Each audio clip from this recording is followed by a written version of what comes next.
যারা সাফা মারতারে তারার দাম সব কারণে আছে, যারা সাফা মারতারে না তাদের দাম আসলে কোথাও নাই। তো সাফা যারা ছাড়ে তারাই সফলতা পায়, সাফা যারা ছাড়তারে না তাদের সফলতাও তাড়াতাড়ি আসে না।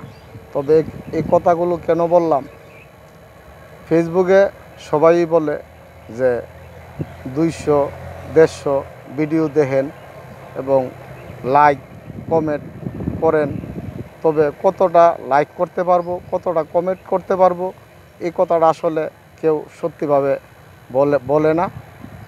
তার কারণে যারা আমার মতন নতুন ফেসবুকে কাজ করেন তারা তাড়াতাড়ি বলক খেয়ে যান। বলক কয়েকদিন আগে আমার বলক হয়েছিল, প্রায় 5-6 দিন পরে বলকটা আমাকে ফেসবুক নিজে ইচ্ছে করে ছুটিয়ে দিয়েছে। তবে এই যে আমরা 200-150 ভিডিওর কথা বলে বা ভিডিও দেখতে বলে, হ্যাঁ ভিডিও আমি 200-100 দেখব, কিন্তু কয়টা লাইক করব এবং কয়টা কমেন্ট করব এই কথাটা কিন্তু কেউ ক্লিয়ারভাবে বলতে চায় না। কেননা সবাই যার যার স্বার্থের জন্য কাজ করে, যার যার টাকা উপার্জন করে কাজ করে।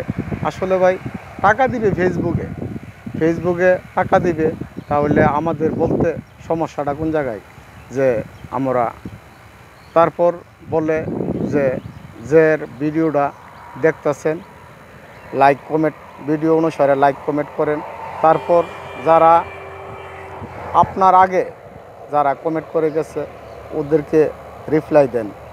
তো সত্য কথা যে রিপ্লাই দিব বা কমেন্টও করব, তবে আমি কতটা করতে পারবো, লাইক কমেন্ট আমি কতটা করতে পারবো? ভাই আমি সবাইকে অনুরোধ করে একটা কথা বলতে চাই যে লাইক কমেন্ট করেন সীমাবদ্ধর ভিতরে বা ফেসবুকের গাইডলাইন মেনে লাইক কমেন্ট করবেন, যাতে অতিরিক্ত কোনো না হয় বা অতিরিক্ত লাইক কমেন্ট করেন না। করলে ভাই আমার মতন বলক খেয়ে যাবেন।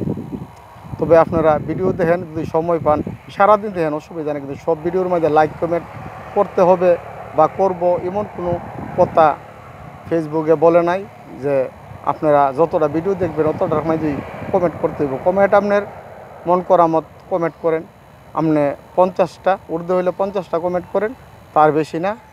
এই কথা বলে আমি সবাইকে একটু সতর্ক করতে চাই যে আমার মতন কেউ যাতে বলক না খান, বেশি কমেন্ট করেন না।